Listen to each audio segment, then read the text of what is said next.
جو دنیا میں نہیں ملتا یہ ملتا ہے مدینے میں۔ اور حضور کا غلام جو غربت و افلاس کی زندگی جیتا ہے، اپنی غربت کی وجہ سے حضور کی بارگاہ میں لو لگا کر کہتا ہے دکھا دے یا الہی وہ مدینہ کیسی بستی ہے، دکھا دے یا الہی وہ مدینہ کیسی بستی ہے، جہاں پر رات دن مولا بستی ہے، جہاں پر رات دن مولا تیری رحمت برستی ہے۔ اب تو عالم یہ ہے کہ اپنے تو غیر ہی ہیں، اپنوں کو بھی حضور کے میلاد سے چڑ ہونے لگے ہے نا، کبھی نعرے کے نام پر، کبھی جلوس کے نام پر، کبھی حضور کے میلاد کے نام پر۔ لیکن جس صاحب کا شادی کا نام کیا ہے؟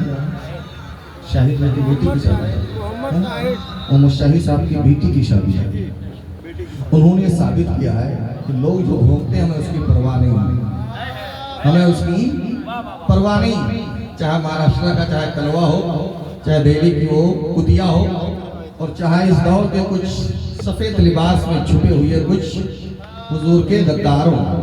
شاہد بھائی نے ثابت کیا ہے، اور میں میسج دیتا ہوں ان لوگوں کو جو ناراضی انہوں نے بتایا کیا کہ نعرہ یا رسول اللہ لگانا ہم نہ چھوڑیں گے، کہ نعرہ یا رسول اللہ لگانا ہم نہ چھوڑیں گے،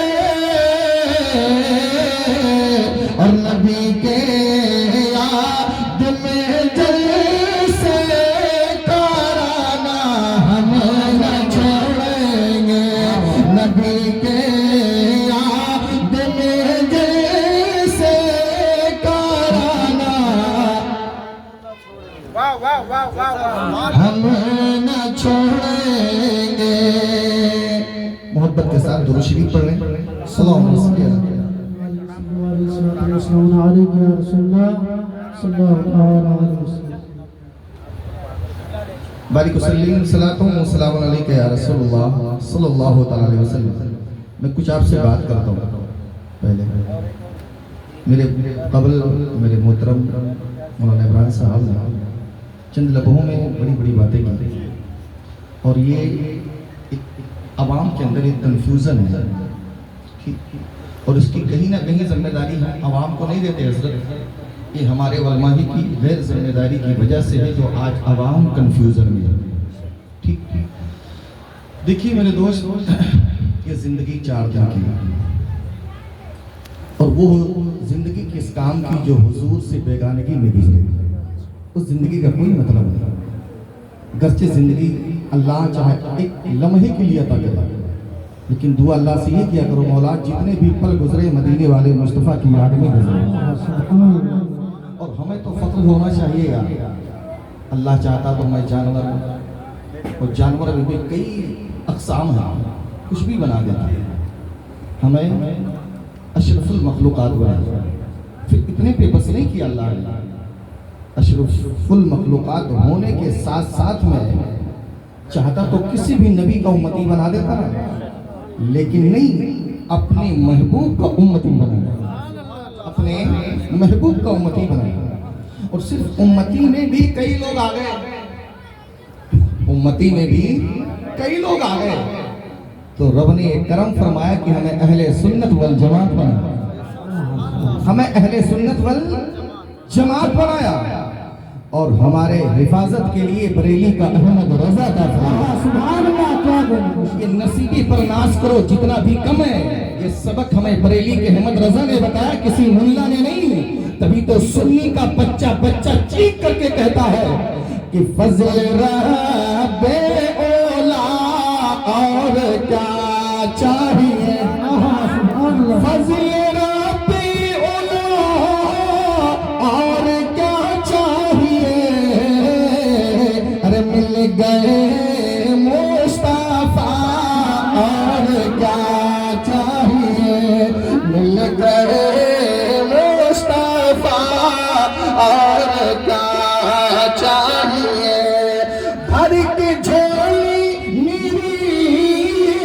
میری سرکار نے ارے مسکرا کر کہا اور کیا چاہیے مسکرا کر کہا اور کیا چاہیے یہ اللہ کا فضل ہے کہ آج کچھ لوگوں نے عوام کے اندر یہ وسوسے ڈالے کہ بریلوی علماء یہ ہیں کہ ان کی روٹیاں چلتی ہیں ابے روٹی تجھے چاہیے ہمیں تو مدینے والے مصطفیٰ کا صدقہ چاہیے ہاں ہم نے تو آنکھیں بھی نہیں کھولی تھی نا ماں کی گود میں پڑے تھے ہاتھ پیر ہلانے کے بھی قابل نہیں تھے ہماری سانسیں بھی کبھی آتی کبھی جاتی تھی ہمیں تو پتہ بھی نہیں تھا کہ ہم ہیں کون اتنے میں مسجد کا مؤذن آیا کانوں میں اذان دی کہا مبارک ہو مصطفیٰ کا غلام آیا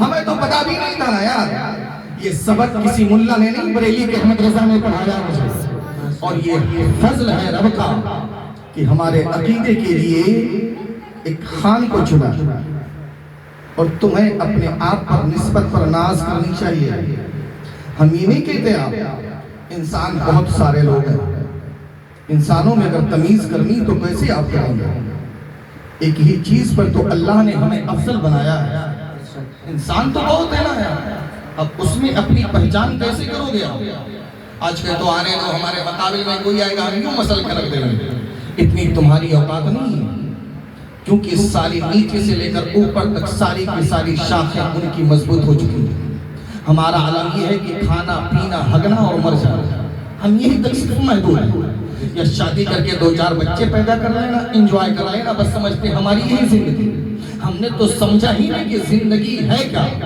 اگر زندگی کا تمہیں صحیح پتہ لگانا ہے تو آؤ بریلی کے احمد رضا کی چوکھٹ پہ آؤ اگر زندگی کا تمہیں صحیح پتہ لگانا ہے تو 18 سال کے بہریج میں لے کے مسعود غازی سے پتہ لگاؤ اگر تمہیں زندگی کا صحیح پتہ لگانا کہ زندگی ہے کیا تو چلے جاؤ دہلی میں اس نظام الدین اولیاء کی بارگاہ میں پتہ لگاؤ اگر تمہیں زندگی کا صحیح پتہ لگانا کہ زندگی ہے کیا تو چلے جاؤ اجمیر مولا اس غریب نواز کی بارگاہ میں کہ بتاؤ زندگی ہوتی کیا ہے اگر تمہیں وہاں سے بھی سنتشٹی نہ ملے تو چلے جاؤ بغداد مولا بڑے پیر کی بارگاہ میں جا کر پوچھو کہ زندگی ہے کیا اب اگر تمہیں وہاں بھی پتہ نہ چلے تو چلے جاؤ کربلا مولا حسن حسین کی زندگی دیکھو وہاں سے بھی تمہیں اطمینان نہ ملے تو چلے جاؤ مدینہ حضور کی ذات کو جا کر دیکھو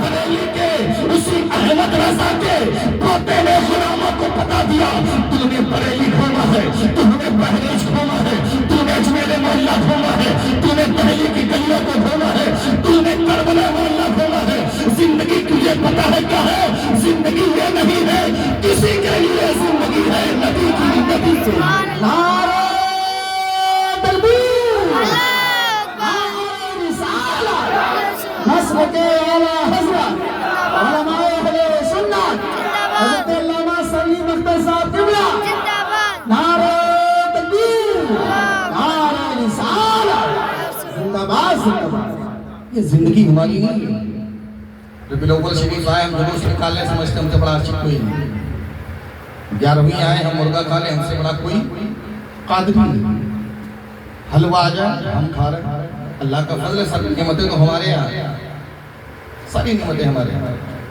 لیکن ہم صرف 11ویں والے نہیں ہیں 12ویں والے نہیں ہیں عید و بقرعید والے نہیں ہیں صرف حسینی نہیں ہیں اللہ کا فضل ہے آج لوگ کہتے ہیں اب دیکھیے گا یہ حقانیت ہی ہوتی ہوگی اب کچھ لوگوں نے بھی جلوس نکالے ہیں صاحب اور یہ دین بریلی کے احمد رضا کی تحریر کا نتیجہ ہے چاہے وہ امتیاز جلیل کی شکل میں حضور کی تحفظ کے لیے نکالا گیا ہو اور چاہے کانپور کی سرزمین پر اٹھنگا پیجامہ والوں نے نکالا ہو لیکن یہ کسی کی دین نہیں ہے، یہ دین ہے احمد رضا کی تحریر کا۔ آج نہیں تو کل والوں کو یہ احمد رضا نے بتایا تھا کہ اے مدینے والے مصطفیٰ، ہم نے تو دنیا کو بتایا ہے، تبھی تو جمعیت کا بچہ بچہ ہی کہتا ہے مودی جی تمہارا گلہ تمہیں مبارک ہو، تمہارا ڈپریشن تمہیں مبارک ہو، تمہیں تمہارا اناج مبارک ہو، تمہیں تمہاری پینشن مبارک ہو۔ اگر تم اناج نہیں دو گے ہم بھوکے مریں گے، کوئی بات نہیں ہے۔ تم پینشن نہیں دو گے ہمیں پرواہ نہیں ہے، تم نوکری نہیں دو گے ہمیں پرواہ نہیں ہے، ہمیں جاب نہیں ملے گی ہمیں کوئی پرواہ نہیں ہے، بلکہ ہمیں تو میرے اماموں نے بتایا ہے کہ ہم انہیں کا کھاتے ہیں، سبحان اللہ ہم انہیں کا کھاتے ہیں، ہم انہیں کا پیتے ہیں، ہم انہیں کا کھاتے ہیں، ہم انہیں کا کھاتے ہیں، ہم انہیں کا پیتے ہیں، ہم انہیں کا کھاتے ہیں، ہم انہیں کا پیتے ہیں، مصطفیٰ کی چوکھٹ سے، مصطفیٰ کی چوکھٹ سے کائنات پلتی ہے، مصطفیٰ کی چوکھٹ سے۔ محبت کے ساتھ درود شریف اللہم صلی علی سیدنا مولانا محمد بن صلاۃ و سلام علیہ یا رسول اللہ صلی اللہ تعالی وسلم۔ بور تو نہیں ہو رہے آپ؟ نہیں سنیں گے آپ؟ جی مجھے گرم ہونے میں آدھا گھنٹہ لگتا ہے اور پھر میں ٹھنڈا 2-3 گھنٹے میں ہوتا ہوں۔ اب آپ کو سنبھالنا کیسے سنبھالنا، ٹھیک ہے؟ اللہ کا فضل، ہم سب یہاں حضور کے غلام بیٹھے کوئی دوڑ تو نہیں سی، دوڑ تو جا سکتے ہیں، ہمیں تو بس حضور والے چاہیے نا، ہمیں دوروں کی پرواہ نہیں۔ لیکن ایک میں گزارش کرتا ہوں آپ سے، آپ بلاتے ہیں ہم چلے آتے ہیں، اور پھر بلا کر کے ڈھیروں کے بیچ میں بٹھانا یہ اچھی بات ہے۔ ایک میان میں 2 تلوار نہیں رہ سکتی، یہ ہمارے بزرگ کہتے ہیں۔ جب کبھی رہتے تو دکھا دو ہمیں، نہیں رہتے نا۔ اب اگر آپ ہی ایسا کریں گے اور پھر علماء جب ہمارا سرجری کرتے تو کہتے مولانا یہ سب کرنے آتے ہیں۔ یہ چیزیں اگر آپ نہیں سمجھیں گے پھر کون سمجھے گا؟ حضور کی ذات سے بڑھ کر میرے لیے کوئی چیز ہے ہی نہیں۔ اگر میں بات کروں نا تو حقیقت بتا رہا ہوں، میں بہت کچھ بول سکتا ہوں، اللہ کا فضل ہے۔ اور میں ان مقرروں میں سے نہیں ہوں کہ میں کتاب دیکھ کر کے آتا ہوں، رٹ کر کے آتا ہوں، جتنا رٹ کے آیا ہوں اتنا بولوں، اللہ کا فضل ہے۔ اگر آپ کو یقین نہ ہو مجھے آپ ممبر پہ بٹھا دیں اور پھر مجھے کان میں بول دیں مولانا اس پہ بولنا ہے، اللہ کا فضل ہے 2 سے 2.5 گھنٹے میں بول سکتا ہوں، یہ اللہ کا فضل ہے۔ لیکن شرط یہ ہے کہ آج جو عوام میں کنفیوژن ہے، کیا علماء لوگ یہ سب کیا کر رہے ہیں، عوام کو بانٹ رہے ہیں، کیا کر رہے ہیں؟ ہم آپ آج آئے ہیں، ہماری زندگی 60-70-80 سال اور حضور کو آئے 1400-1450 سال ہے نا؟ اچھا ایمانداری سے بتائیں، آپ ان کی بات مانیں گے جن کو حضور نے دیکھا ہے، یا ان کی بات مانیں گے جنہوں نے حضور کی شریعت کو پڑھا ہے؟ کس کی بات مانیں گے؟ آپ نے حضور کو دیکھا، میں نے دیکھا، اور مہاراشٹر کا کلوا دیکھا، دہلی کی کتیا نے دیکھا، وہ غازی آباد کا دیکھا، انہوں نے کسی نے نہیں دیکھا۔ جنہوں نے حضور کو دیکھا ان کا اسٹیٹمنٹ سنیے۔ حضرت جابر بن مسعود فرماتے ہیں حضور کا جسم اتنا حسین تھا جیسے کسی چاندی کے اسٹرکچر میں ڈھال دیا گیا۔ دودھ کے مانند تھے میرے سرکار، میں نے حضور کے جسم کا اسٹرکچر اتنا حسین تھا کہ جیسے ایسے کسی چاندی کے اسٹرکچر میں ڈھال دیا گیا.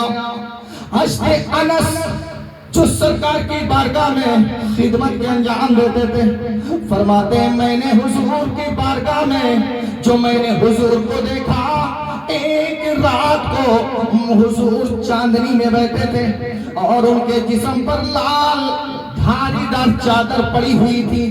میں ایک طرف حضور کے چہرے کو دیکھتا تھا دوسری طرف 14ویں چاند کو چمکتے ہوئے دیکھتا تھا. اب دونوں میں کنفیوژن تھا کہ میں کہوں تو کیا کہوں, چاند زیادہ حسین ہے یا مدینے والے مصطفیٰ کا چہرہ زیادہ حسین ہے. حضرت جابر رضی اللہ تعالیٰ عنہ فرماتے ہیں کہ آپ کے چہرے کو دیکھ کر کے میں کنفیوز میں تھا, میں یہ فیصلہ نہیں کر پا رہا تھا. فرماتے کأن الشمس تجری فی وجہی, حضور کا چہرہ اتنا حسین تھا جیسے چاند اور ستارے آپ کے چہرے میں تیر رہے ہو. کون کہہ رہے ہیں؟ صحابی رسول کہہ رہے ہیں. اب آج جن لوگوں کو آپ نے لا کر اس اسٹیج پر بٹھایا حالانکہ مجبوری سے ہی, لیکن میں بھی اسی اسٹیج پر بیٹھا ہوں اس لیے میں کرسی منگوا ہوں. بیٹھا تو صحیح, اگر آپ کی اجازت تو کچھ باتیں بتا دوں. اور دیکھیے نوجوانوں, اس لیے میں ہمیشہ تقریب میں میرا جو موضوع ہوتے یا آپ اپنی زبان میں کہے جو ٹارگٹ ہوتے ہیں نوجوانوں, کیونکہ یہ واحد ایسی قوم ہے اگر یہ سدھر جائے تو اسی 2 قومیں اسلام والا. جو کچھ اب تاریخ ادا کرنے کے لیے اسلام کو جتنی بھی کامیابیاں ملی ہیں تو نوجوانوں سے. اس لیے آپ کی ضرورت ہے. ابھی مجھے بڑی حیرت ہوئی جب مولانا عمران صاحب نے پوچھا کہ بھائی صاحب آپ نے ایسا کیوں کیا, آپ کو پتا نہیں تھا. تو اس نے مسکراتے ہوئے کہا صاحب مجھے سب معلوم تھا لیکن کیا مطلب یعنی آپ نے ہم لوگوں کو بیوقوف بنایا. بہرحال آ گئے ہیں تو جائیں گے, اتنی جلدی ہے نہیں. میں آپ کو ایک تحریر دکھا دیتا ہوں. آپ جو لوگ کہتے ہیں آپ تقریر ہوگی انشاءاللہ, پہلے آپ یہ باتیں سن لیں پھر انشاءاللہ تقریر کروں گا. اگر آپ کا موڈ بنے گا تو, میرا موڈ تو بننا نہ بننا کی بات نہیں ہے, آپ پر ڈیپینڈ کرتا ہے.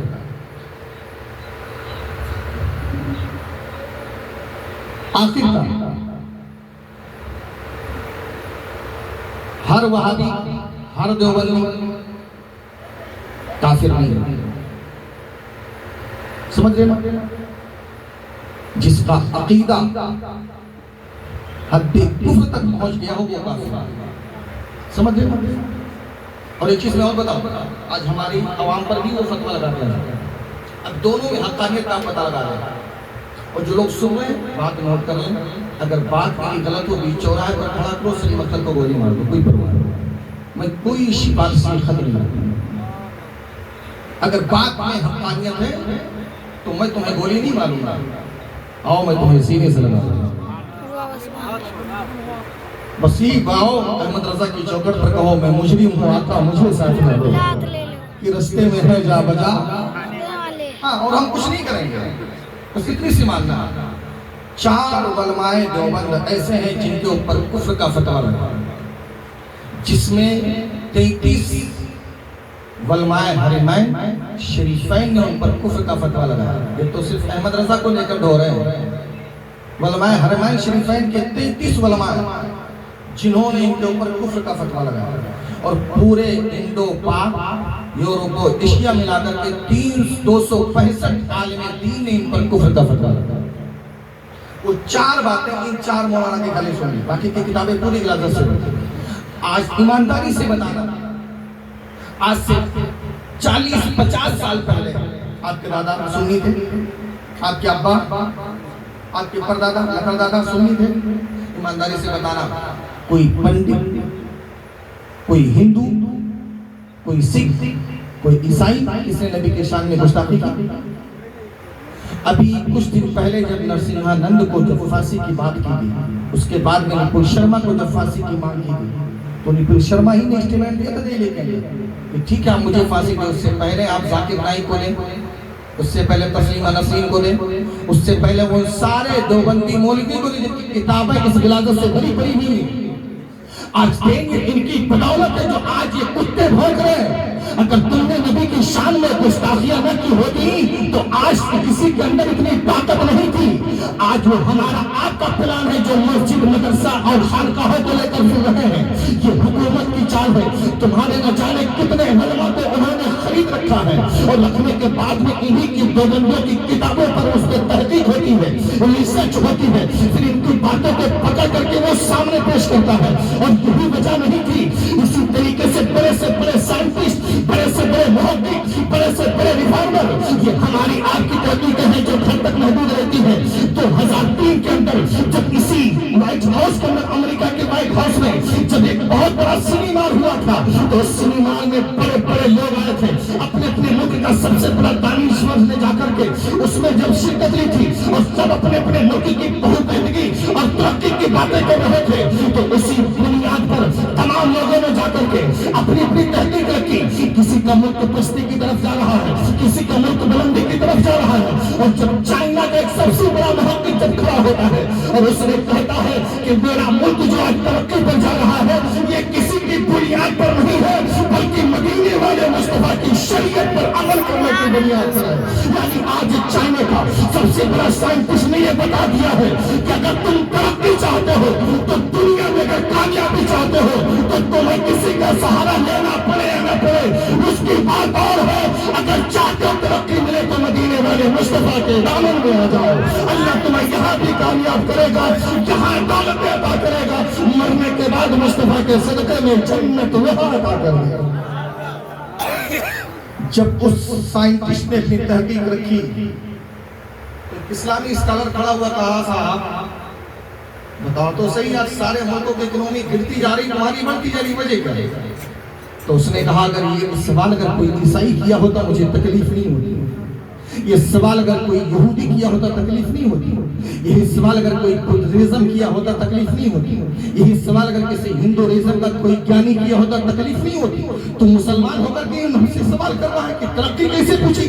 کہا میں نے کچھ نہیں کیا, میں نے ساری تحقیقیں کی اور محمد عربی کی حدیثوں میں سے میں نے ایک حدیث پر تحقیق کی اور مدینے والے مصطفیٰ نے ایک حدیث بیان کی تھی کہ الید العلیٰ خیر من الید السفلیٰ. یعنی حضور نے 1400 سال پہلے بتایا تھا کہ دینے والا ہاتھ لینے والے ہاتھ سے بہتر ہوتا ہے. یعنی اسی تحقیق پر, اسی حدیث پر میں نے عمل کیا کہ اگر دوسرے سے مانگنے سے بہتر ہے کہ میں خود دینے والا بن جاؤں. آپ اندازہ لگا لیں دیتا کون ہے جو امیر ہوتا ہے, لیتا کون ہے جو غریب ہوتا ہے. تو اس نے کہا ہم نے اس چیز پر عمل کیا, اسی حدیث پر عمل کیا. ہم نے کہا کہ ہم امریکہ سے پروڈکٹ نہیں خریدیں گے, ہم انڈیا سے نہیں خریدیں گے, ہم روس کی میڈیسین نہیں خریدیں گے, ہم جاپان کی چائنیز کو نہیں خریدیں گے, بلکہ اپنا پروڈکٹ ہم خود لانچ کریں گے. اب دنیا ہم سے خریدے گی, امریکہ بھی ہم سے خریدے گا, انڈیا بھی ہم سے خریدے گی, جاپان بھی ہم سے خریدے گا, روس بھی ہم سے خریدے گا. تو جو سارے ملک ہم سے ہمارے پروڈکٹ کو خریدیں گے تو امریکہ کا ڈالر بھی آئے گا, سعودی کا ریال بھی آئے گا, کویت کا دینار بھی آئے گا, بھارت کا ریال بھی, انڈیا کا پیسہ بھی آئے گا. تو جب سب کبھی کا ڈالر سکے ہمارے یہاں آئیں گے تو سب سے اکنومی ہماری ہے ہوگی. تو بات واضح ہو گئی کہ جب ایک دشمن رسول کو حدیث پر عمل کرنے سے مولا ترقی دے سکتا ہے تو اگر عاشق کے رسول عمل کرے گا مولا ترقی دے گا. مصطفیٰ کے صدقے میں جنت میں. سبحان اللہ, سبحان اللہ, رسالت رسول اللہ لگے اعلیٰ حضرت زندہ باد, عظمت مصطفیٰ, زندہ باد. نعرہ تکبیر, نعرہ رسالت. آج جب غیر ترقی پا سکتے ہیں تو حضور کے غلام ہیں. آخر ہمیں ترقی ملتی بھی نہیں. وجہ بس یہی ہے کہ ہم اپنی زندگی کو بال بچے بیوی تک محدود کر دیا. میں نے حضور کی حدیث پڑھی لا یؤمن احدکم حتی اکون احب الیہ من والدہ واولادہ والناس اجمعین. اس وقت تک تم مکمل ایمان والے ہو ہی نہیں سکتے جب سے جان و مال و اولاد سب سے زیادہ عشق و محبت مدینے والے مصطفیٰ سے نہ ہو. یہ نعرہ لگا لینا, جلوس نکال لینا بس اتنا کافی نہیں ہے. یہ تو سال میں ایک بار آتا ہے, 11ویں سال میں ایک بار آتا ہے. محرم شریف سال میں ایک بار آتا ہے، لیکن حضور کی شریعت پر عمل کرنا روز بروز وہ چیز ہو گئی تو سچی غلامی ہے۔ یہی چیزوں نے تو لوگوں نے بتایا، یہ مکان دکان، یہ عالی شان بلڈنگ، اگر تمہارے ذہن میں یہی چیز ہے تو میں ایک چیز بتا دوں، بڑے بڑے لوگ شادیاں کرتے ہیں، بڑے بڑے فنکشن کرتے ہیں اور اپنی بیٹیوں کے شادیوں میں کروڑوں روپیہ خرچ کرتے ہیں، لیکن دیکھا ہوگا مرنے کے بعد جا کر دیکھ لو کہ قبریں پھنس گئی، کوئی مٹی ڈالنے والا نہیں، جانور پاخانہ پیشاب کر رہے ہیں، فاتحہ پڑھنے کی دور کی بات ہے، کوئی ان کے گڈھے پر مٹی ڈالنے والا نہیں ہے۔ لوگ کہتے ہیں یار ہم نے تو بڑا روپیہ بیٹی میں خرچ کیا تھا، لیکن اگر یہی چیز ہوتی تو حضور اپنی بیٹی فاطمہ کے نکاح میں پورے عرب والوں کو دعوت میں کھانا کھلا سکتے تھے۔ اگر حضور چاہتے تو اپنی بیٹی فاطمہ کو جہیز میں سونے کا پہاڑ دے دیتے، اگر حضور چاہتے تو اپنی بیٹی فاطمہ کی برات میں آنے والے ہر باراتی کو سونے کی اینٹ تحفے میں عطا کر دیتے، لیکن حضور نے نہ تو عرب والوں کو کھانا کھلایا، نہ تو سونے کا جہیز میں پہاڑ دیا، نہ تو سونے کی اینٹیں دی، بلکہ حضور نے اپنی بیٹی فاطمہ کا نکاح بڑے بڑے امیروں کے رشتے آئے، بڑے بڑے عمرہ کے رشتے آئے، مصطفیٰ نے انکار کر دیا، بلکہ اس غریب علی کے ساتھ کیا جس کے پاس رہنے کے لیے گھر نہیں ہے۔ عالم تو یہ ہے کہ مہر کا پیسہ ادا کرنے کے لیے بھی نہیں ہے، لیکن حضور نے اس غریب علی کے ساتھ نکاح کیا۔ کہاں پہ؟ کسی منڈپ میں نہیں کیا، کسی فنکشن ہال میں نہیں کیا، کسی میرج ہال میں نہیں کیا، بلکہ خدا کے اس پاک گھر میں کیا، اور کرنے کے بعد میں اللہ کے رسول نے امت کو پیغام دیا کہ جس علی اور بیٹی کا نکاح، علی نبی کی بیٹی کا نکاح فاطمہ کے علی کے ساتھ جس مسجد میں ہوا تھا، آج 1400 سال ہو گئے، علی بھی زندہ ہے، علی کی بیوی بھی زندہ ہے، اور ان کے وطن سے پیدا ہونے والے حسن و حسین ہر حسینی کے دل میں زندہ ہے۔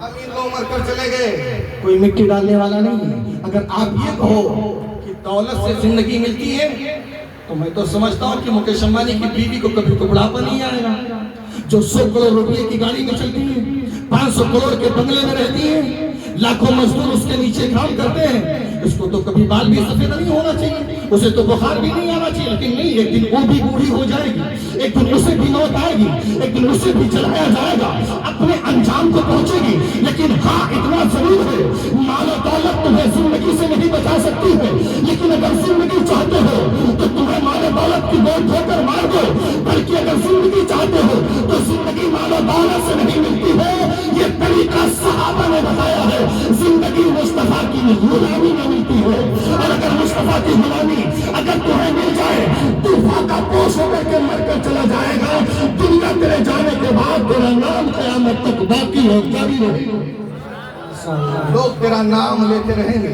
اور اگر تمہیں یقین نہ ہو تو جا کر دیکھو، غوث پاک نے کوئی محلوں میں زندگی نہیں گزاری، حضور غریب نواز نے کوئی محلوں میں زندگی نہیں گزاری، نظام الدین اولیاء نے کوئی محلوں میں زندگی نہیں گزاری، لیکن آج ان کا نام زندہ ہے، اور جو محلوں میں زندگی گزار رہے ہیں ان کے قبروں پر کوئی فاتحہ پڑھنے والا نہیں ملے، تو پتہ چلا کہ مال و دولت اصل نہیں ہے، حضور کی غلامی بول رہے ہیں، حضور کی غلامی اصل ہے۔ بس باتیں آپ سنیں، پھر میں اپنی بات کو آگے بڑھاتا ہوں۔ درود شریف سنائیں، اللہم صلی علی سیدنا مولانا محمد بارک وسلم، صلاۃ و سلام علیک حبیبی یا رسول اللہ صلی اللہ تعالی علیہ وسلم۔ آج جو آپ کہتے ہو یہ ہمارے علماء پر جو بہتان لگاتے ہو، اللہ کا فضل ہے کہ ہماری عوام پر بھی علماء دیوبند کے الزامات ہیں، یہ قبر بچوا ہے، یہ فاتحہ خانی ہے، یہ میلاد خانی ہے، یہ سلام والے ہیں، یہ سب الزام لگاتے ہیں، لیکن علماء دیوبند کا جو ہم پر بہتان ہے وہ جاہلوں کی وجہ سے، وہ جاہلوں کی وجہ سے، اور اللہ کا فضل ہے علماء دیوبند پر جو سنیوں کا فتویٰ ہے ان کی علماء کی وجہ سے، ان کی علماء کی وجہ سے۔ ہماری بات تو عوام جاہل ہے لیکن ہم علماء جاہل ہیں، اللہ کا فضل۔ سنیں آپ، یہ 4 مولانا اور چاروں پر کفریہ کملے کلمے آپ سنیں، اور سننے کے بعد ان علماء کا نام بھی جو 33 بتائے علماء کا نام بھی گنا دیں۔ آپ سنیے گا علماء دیوبند کو کون سی گستاخیہ تھی جن کی وجہ سے ان پر سیدی اعلیٰ حضرت اور 33 علماء حرمین شریفین نے کفر کا فتویٰ دیا۔ سنیں الجواب، وہ کفری عقائد جن کے بنا پر ان چاروں علماء دیوبند ان کے کفر پر شک کرنے والے بھی کافر ہیں۔ چچا بھتیجا نہ دیکھو، سمجھے آپ، خالہ پھپھو نہ دیکھو، اپنی اپنی قبر میں جانا ہے، سمجھ رہے ہیں؟ اور قبر میں حضور اسی کے آئیں گے جس کے سینے میں مدینے والے مصطفیٰ کا عشق ہوگا نا یار۔ ہاں سنیں آپ، پہلے آپ رشید احمد گنگوئی سنیں، یہ کون ہے صاحب ان کے بڑے پیشوا؟ رشید احمد گنگوئی نے اپنی کتاب فتاوی رشیدیہ میں لکھا اللہ تعالیٰ جھوٹ بول سکتا ہے، کہو معاذ اللہ۔ کیا بول سکتا ہے اللہ؟ جھوٹ۔ اچھا جھوٹ ہم بول سکتے کہ نہیں؟ آپ بول سکتے کہ نہیں؟ ہاں لیکن ہم نہیں بولیں تو اچھی بات ہے کہ جھوٹ بولنے کی فطرت ہمارے اندر ہے، لیکن اگر ہم نہ بولیں تو ہم اعلیٰ درجہ، اگر بولیں تو ادنا درجہ کے گناہگار ہے نا۔ تو ہمارے اندر یہ فطرت ہے، اب معاذ اللہ جو فطرت ہمارے اندر ہے وہی فطرت اگر اللہ کو مانے تو مسلمان رہے گا۔ اب وہ جھوٹ بول سکتا ہے لیکن بولتا نہیں، یہ صاحب کا کہنا ہے۔ اب جو ایک مولوی اللہ کے بارے میں ایسا سوچے وہ ایمان والا رہے گا۔ بولو گھبراؤ نہیں، پڑوسی اگر ہو تو ڈرنا نہیں، بچہ بابا کو بھی ڈرنا نہیں، کیونکہ حضور سے بڑھ کر میرے لیے کوئی نہیں ہو سکتا ہے، سمجھ رہے نا؟ اور ابھی میں آپ کو روایت بھی سنا دوں گا کہ عشق مصطفیٰ کتنا اہم ضروری ہے۔ بول سکتا ہے لیکن بولتا نہیں۔ کتاب صاحب اگر سن رہے ہیں تو وہ بھی نوٹ کر لیں، اور توفیق دے اللہ تو کھول کر دیکھ لیں، حالانکہ ان کو تو پتہ ہی کہ ہماری چڑھائی میں کتنا پائے، ہاں سب کو پتہ ہے۔ فتاوی رشیدیہ جلد نمبر 1 پیج نمبر 20 معاذ اللہ سنا واضح، یہ کتاب ہے۔ نمبر 2 اشرف علی تھانوی نے اپنی کتاب حفظ الامان میں لکھا ہے کہ نبی کریم صلی اللہ علیہ وسلم کا علم ایسا ہے جیسے بچے، پاگلوں اور جانوروں کو، کہو معاذ اللہ ثم معاذ اللہ، کیا کہا؟ جانور، پاگل، بچے جیسا علم حضور کی، ایمانداری سے رکھیں۔ اللہ کے بعد اگر کسی کا مقام ہے تو حضور کا، ان کے دھوپڑے دیکھ لو تو وہ کئی آئے، منہ سونگ لو نا تو کسی پاخانہ سے بدترین بدبو آتی ہے۔ ان کی شکلوں کی جو رونق چھینی گئی ہے نا، یہ اور کسی کا فن نہیں ہے، یہ حضور سے غداری ہی کا نتیجہ ہے۔ اللہ کا فضل ہے، ہماری جماعت کا جاہل کھڑا کر دو ان کے سامنے ان سے بہتر لگتا ہے، ان سے زیادہ ہینڈسم اور کیوٹ لگتا ہے۔ ان کی جماعت عالم کھڑا کر دو کھڑوس لگتا ہے، اور اگر یقین نہ ہو تو ملا لینا صبح جس پر ڈاؤٹ ہوگا۔ حفظ الایمان صفحہ نمبر 8 معاذ اللہ سننا مازا۔ نمبر 3 قاسم نانوتوی اپنی کتاب تحذیر الناس میں لکھا ہے کہ اگر محمد صلی اللہ علیہ وسلم کے بعد اگر کوئی نبی آ جائے تو ختم نبوت پر کوئی فرق نہیں پڑے گا، کہو معاذ اللہ۔ خاتم الانبیاء کون ہے؟ آخری نبی کون ہے؟ وہ حضور کے بعد بھی نبی تسلیم کر لیا، کہتے پھر بھی کوئی حضور کی نبوت میں فرق نہیں آئے گا۔ میں نے کہا میاں اچھا ایمانداری سے بتانا، تو اور ابا حاجی رہ گئے ہیں، ہم کہنے اگر ہم کتا کہیں بھی ان کے حاجی ہونے میں کوئی فرق آئے گا؟ بولے کیسے مولانا، میرے ابا کی مشابہت آپ کتے سے دے رہے ہیں؟ ہمیں بھی کم میں تو سور کہنا چاہتا تھا لیکن میں کتے تک رہ گیا۔ اگر آپ کے باپ میں تو کوئی جو ہوتا ہے اس میں کوئی کمی تھوڑی ہے، کتا کہنے سے کوئی کتا تھوڑی ہو جائے، نہیں ہوتا نا، مثالیں دی جاتی۔ تو حضور کو کہے تو کوئی بات نہیں، باپ کی بات آئی تو لگ گئی، لیکن ہم سنیوں کے جان و مال سب کچھ حضور پر قربان، کیونکہ ہم جیتے بھی تو حضور کے لیے انشاءاللہ، مریں گے بھی تو ہاں حضور سے بڑھ کر میں یہ زندگی اور کوئی نہیں ہو سکتا۔ بات جلدی جلدی آپ سماعت کریں۔ آخری نمبر 4 خلیل احمد امبیکوی اپنی کتاب براہین قادیہ میں لکھتا ہے کہ نبی کریم صلی اللہ علیہ وسلم سے زیادہ علم شیطان کو ہے، کہو معاذ اللہ۔ کس کو ہے؟ تو شیطان بڑا ہوا کہ رسول؟ اس کے حساب سے تو جو حضور سے بڑا شیطان کو مانے ہیں وہ مسلمان ہیں۔ ایک کتاب ہے، ان کی کتابوں کا نام بھی بتا رہا ہوں، اور صاحب کو اگر کنفیوز ہوگا میں کہیں دور نہیں رہتا ہوں، میں آ جاؤں گا۔ اللہ کا فضل، موت تو کبھی بھی آ سکتی ہے، کوئی ڈاؤٹ نہیں، اور اللہ کا فضل ہے تو سنے رسول کے ہاتھوں سے تو اس سے بہتر موت اور نہیں ہو سکتی، ہم اس سے نہیں ڈرتے، یہ زندگی حضور کے صدقے ملے اگر انہیں پر قربان ہو، اس سے بہتر زندگی ہو کیا ہو سکتی ہے؟ سنیں براہین قادریہ صفحہ نمبر 51-52 معاذ اللہ سننا بازا، اب ان گستاخیوں کی وجہ سے علماء حرمین شریفین نے 1903 میں یہ فتاوہ دیا تھا کہ چاروں گستاخ کافر ہیں اور ان کے کفر پر شک کرنے والے بھی کافر ہیں۔ علماء کے نام اگر سننا ہے تو تیزی کے ساتھ سننا، فتویٰ دینے والے علماء حرمین یعنی حرم شریف، کون کون؟ مکہ معظمہ، نمبر 1 استاد حرمین سید شافعی، نمبر 2 سید العلماء مولانا مفتی شیخ احمد عبدالخیر، نمبر 3 مفتی حنفیہ علامہ شیخ صالح کمال، نمبر 4 مفتی شیخ علی بن صدیق کمال، 5 شیخ الدلائل مفتی محمد عبدالحق، نمبر 6 مفتی سید اسماعیل خلیل، مولانا مفتی شیخ عمر بن ابو بکر، علامہ مفتی شہید عبدالحسین مرکزی، مفتی شیخ عابد حسین مالکی، مفتی علی بن حسین مالکی، مفتی محمد جمال بن حسین، 12 مفتی شیخ اسد بن احمد وہاب استاذ حرمین مکہ شریف ہے، 13 نمبر یہ 20 جو 20 علماء مکہ شریف کے ہیں اور 13 علماء مدینہ شریف کے ہیں۔ مدینہ شریف میں مفتی حنظلہ تاجدین الیاس، مفتی مدینہ علامہ عثمان بن عبدالسلام، شیخ کہ مکہ مفتی سید احمد عالم، مفتی خلیل احمد بن ابراہیم، یہ تمام لوگ ہیں، یہ نام اس کے اندر تحریر ہے۔ بہرحال اب آپ ایمانداری سے فیصلہ کریے کہ جو حضور کو ایسا کہے کیا وہ میرا ہو سکتا ہے؟